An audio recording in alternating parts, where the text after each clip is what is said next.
বর্ণ অনুযায়ী মৃত মানুষের শ্রাদ্ধ আচার অনুষ্ঠান বেদ, গীতা, উপনিষদ, মনু সংহিতা, পুরাণ কি বলা আছে? বেদে বর্ণ এর উল্লেখ আছে।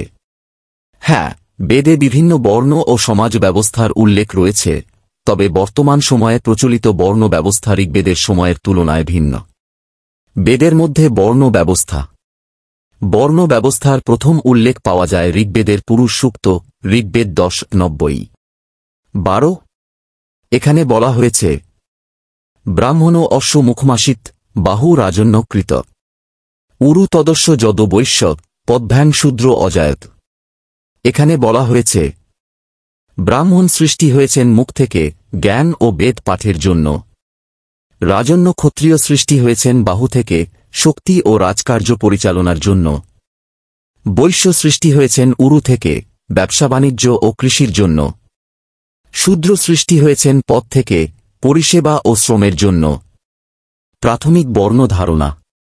প্রথম দিকে এই বর্ণ ব্যবস্থা ছিল কর্মভিত্তিক, অর্থাৎ কেউ তার কাজের ভিত্তিতে সমাজে স্থান পেত। কিন্তু পরে এটি জন্মভিত্তিক হয়ে যায়, যা পরবর্তীকালে কঠোর সামাজিক শ্রেণীবিন্যাস তৈরি করে। উপনিষদ ও অন্যান্য গ্রন্থে পরিবর্তন। উপনিষদ ও বেদান্ত দর্শনে বর্ণভেদকে গুরুত্ব কমিয়ে আত্মা বা ব্রহ্মের সমানত্বের কথা বলা হয়েছে। ভগবদ্গীতা 4:13 বলেছে, চাতুর্বর্ণং ময়া সৃষ্টং গুণ কর্মবিভাগস, যেখানে বলা হয়েছে বর্ণ বিভাজন গুণ ও কর্মের ভিত্তিতে। উপসংহার। বেদে বর্ণ ব্যবস্থার মূল ধারণা ছিল কর্মভিত্তিক, তবে একটি বর্ণ কর্ম করতে করতে এটি অভ্যাসে পরিণত হয় যাকে গুণ বলে, তাই এটি পরবর্তীতে জন্মভিত্তিক হয় ও তা সাধারণ মানুষের কারণে কঠোর রূপ ধারণ করে। তবে বেদান্ত, উপনিষদ এবং গীতায় বর্ণ ব্যবস্থার ধারণা আছে। শ্রাদ্ধ নিয়ে কল্কি অবতারের বলা অনুযায়ী মূল কথা হল যে বর্ণ অনুযায়ী একটি মানুষ মৃতের পরে তার আত্মীয় স্বজনের যতদিন পরে শোক দূরীভূত হয় ততদিন পরে তারা শ্রাদ্ধ কার্য পালন করবেন।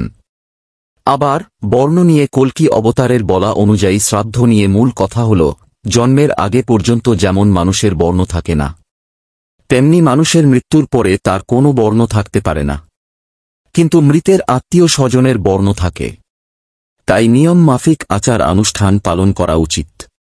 আত্মার জন্য কোন প্রতিক্রিয়া হয় না, তাই মানুষের মৃত্যুর পরে শ্রাদ্ধ কার্য নিয়ে অযথা সমাজের মধ্যে ভেদাভেদ সৃষ্টির কোনো প্রয়োজন হয় না। আর এটা নিয়ে দেখা যায় সমাজের মানুষের মধ্যে বিভ্রান্তি হয়। মানুষকে জীবন্ত অবস্থায় বেশি গুরুত্ব না দিয়ে মৃত্যুর পরে এত গুরুত্ব দেওয়া উচিত নয়। বর্ণ অনুযায়ী মৃত মানুষের শ্রাদ্ধ আচার অনুষ্ঠান বেদ, গীতা, উপনিষদ, মনু সংহিতা, পুরাণ কি বলা আছে? মৃত মানুষের শ্রাদ্ধ ও অন্ত্যেষ্টি, সৎকার সংক্রান্ত আচার বিভিন্ন প্রাচীন ধর্মগ্রন্থে পাওয়া যায়, বিশেষ করে বেদ, গীতা, উপনিষদ, মনু সংহিতা ও পুরাণে।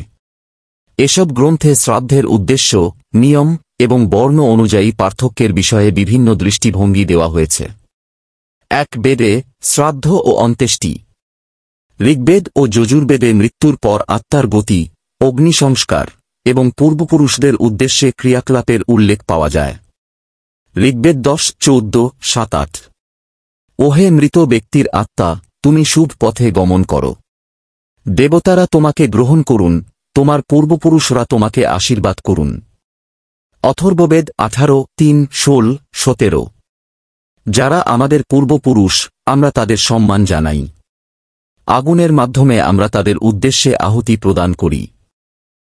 যজুর্বেদ 40:15 অগ্নি, এই মৃতদেহকে শুদ্ধ করো এবং তাকে দেবতাদের ধামে পৌঁছে দাও। বর্ণভিত্তিক শ্রাদ্ধ। বেদে প্রত্যক্ষভাবে বর্ণভিত্তিক শ্রাদ্ধের কথা বলা হয়নি, তবে ব্রাহ্মণদের জন্য বিশেষ যজ্ঞ এবং শ্রাদ্ধের প্রসঙ্গ এসেছে। 2 উপনিষদে আত্মা ও পুনর্জন্ম। বৃহদারণ্যক উপনিষদ 6:2 শোল এবং ছান্দোগ্য উপনিষদ 5:10-3 এ বলা হয়েছে মৃত্যুর পর আত্মা 2 ভাবে যেতে পারে।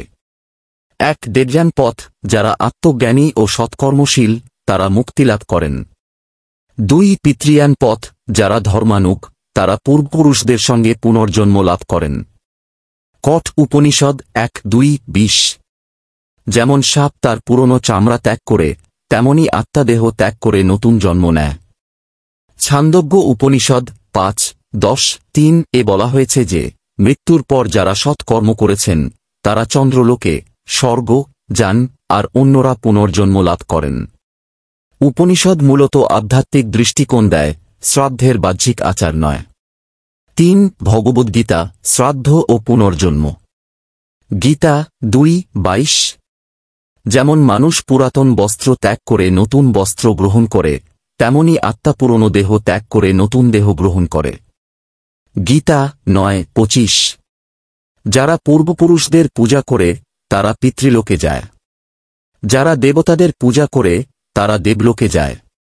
গীতা শ্রাদ্ধকে গুরুত্ব দেয়, তবে মুক্তির জন্য কর্মফল ও ভক্তিকে প্রধান বলে। 4 মনুসংহিতা, বর্ণভিত্তিক শ্রাদ্ধ বিধান। মনুসংহিতা 3:127-148 ব্রাহ্মণদের জন্য বিস্তৃত শ্রাদ্ধ অনুষ্ঠান, নির্দিষ্ট মন্ত্র ও খাদ্যের বিধান। ক্ষত্রিয়দের জন্য অগ্নিহোত্র ও যজ্ঞ প্রাধান্য পায়। বৈশ্যদের জন্য দান ও নির্দিষ্ট খাদ্যের বিধান। শূদ্রদের জন্য সাধারণভাবে পূর্বপুরুষদের স্মরণ ও সামান্য খাদ্যদান।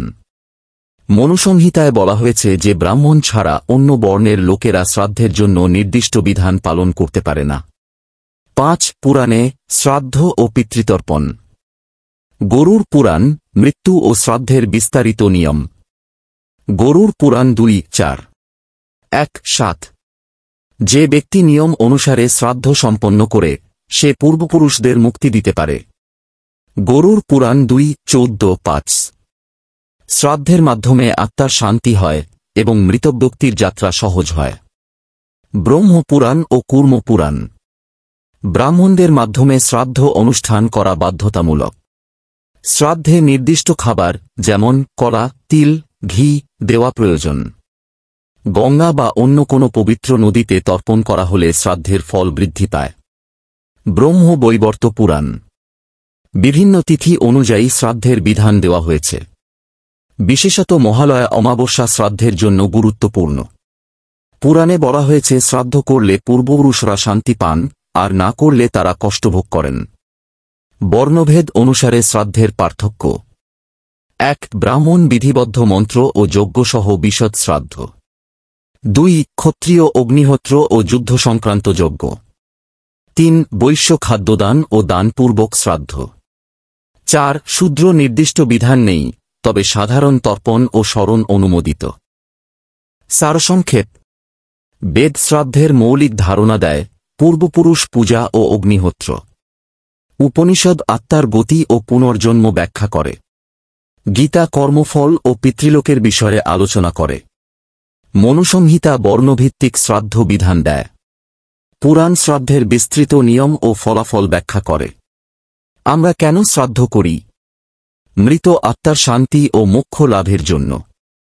পূর্বপুরুষদের প্রতি শ্রদ্ধা ও কৃতজ্ঞতা প্রদর্শনের জন্য। পিতৃ ঋণ পরিশোধের জন্য। পারিবারিক সুখ সমৃদ্ধি বজায় রাখার জন্য। শ্রাদ্ধের নিয়ম ও পদ্ধতি। 1 নির্দিষ্ট দিনে শাস্ত্র মতে শ্রাদ্ধ করা হয়। 2 ব্রাহ্মণ ও অতিথিদের আহার করানো হয়। 3 দান ও তিলজল নিবেদন করা হয়। 4 পিণ্ড দান করে মৃতের আত্মাকে পরম শান্তি কামনা করা হয়। মেয়েরা কি শ্রাদ্ধ করতে পারবে? হিন্দু সমাজে সাধারণত পুরুষরাই শ্রাদ্ধ করে থাকেন, তবে কিছু সম্প্রদায়ে মেয়েরাও শ্রাদ্ধ করতে পারে। বর্তমান সময়ে অনেক পরিবারে কন্যা সন্তানও এই অনুষ্ঠানে অংশগ্রহণ করে। শ্রাদ্ধ বাড়িতে খেলে কি হয়? শ্রাদ্ধ অনুষ্ঠানে খাওয়াকে পবিত্র মনে করা হয়। এটি গ্রহণ করলে পিতৃপুরুষদের আশীর্বাদ পাওয়া যায় বলে বিশ্বাস করা হয়। শ্রাদ্ধ না করলে কি হয়? বিশ্বাস অনুযায়ী শ্রাদ্ধ না করলে মৃত আত্মা অশান্ত থাকে এবং পরিবারের ওপর নেতিবাচক প্রভাব পড়তে পারে। সপিণ্ডীকরণ শ্রাদ্ধের নিয়ম। 1 এটি সাধারণত মৃত্যুর 1 বছর পর করা হয়। 2 3 বা 4টি পিণ্ড একত্র করে মৃত ব্যক্তিকে পূর্বপুরুষদের সাথে যুক্ত করা হয়। 3 ব্রাহ্মণ ভোজন ও দান করা হয়। বেদে শ্রাদ্ধের নিয়ম ও বৈদিক শ্রাদ্ধ। বৈদিক মতে শ্রাদ্ধের জন্য তিল, জল, কুশ ও পিণ্ড দানের উল্লেখ রয়েছে। এটি মূলত যজ্ঞের মাধ্যমে করা হয়। গীতায় শ্রাদ্ধ। ভগবদ্ গীতায় বলা হয়েছে, পূর্বপুরুষদের শ্রদ্ধা করা উচিত এবং তাঁদের প্রতি কৃতজ্ঞ থাকা উচিত। তবে আত্মা অমর, তাই দেহের মৃত্যু হলেও আত্মার শান্তির জন্য প্রার্থনা করাই মূল উদ্দেশ্য। উপসংহার: সুতরাং শ্রাদ্ধ কেবল আচার নয়, এটি আত্মার যাত্রা ও পূর্বপুরুষদের স্মরণ করার এক বিশেষ পদ্ধতি, যা বিভিন্ন ধর্মগ্রন্থে বিভিন্নভাবে ব্যাখ্যা করা হয়েছে। বেদ ও গীতায় শ্রাদ্ধের বিশেষ আলাদা বিধান নেই, বরং পিতৃতর্পণ ও যজ্ঞের কথা বলা হয়েছে। উপনিষদে শ্রাদ্ধের বদলে আত্মার মুক্তি ও পুনর্জন্মের কথা বেশি গুরুত্ব পেয়েছে। মনুসংহিতায় বর্ণভেদ অনুযায়ী কিছু শ্রাদ্ধ পদ্ধতির উল্লেখ আছে, তবে মূল লক্ষ্য পিতৃসন্তোষ। পুরাণে শ্রাদ্ধের পদ্ধতি বিশদভাবে ব্যাখ্যা করা হয়েছে, যা সমাজে প্রচলিত রীতিগুলোর ভিত্তিতে গড়ে উঠেছে। সারসংক্ষেপ: শ্রাদ্ধ আচার মূলত পরবর্তী ধর্মশাস্ত্র ও পুরাণ থেকে এসেছে, যেখানে সমাজের প্রচলিত নিয়ম অনুসারে বর্ণভেদ অনুযায়ী কিছু পার্থক্য দেখা যায়, তবে মূল উদ্দেশ্য পিতৃপুরুষদের সন্তুষ্টি ও আত্মার শান্তি কামনা। একটি কথা, আমার ভিডিওগুলো ভালো লাগলে অবশ্যই সাবস্ক্রাইব, লাইক, কমেন্ট, শেয়ার করবেন। পরবর্তী ভিডিও পেতে বেল আইকন বাজিয়ে দিবেন। সবাইকে ধন্যবাদ, নমস্কার।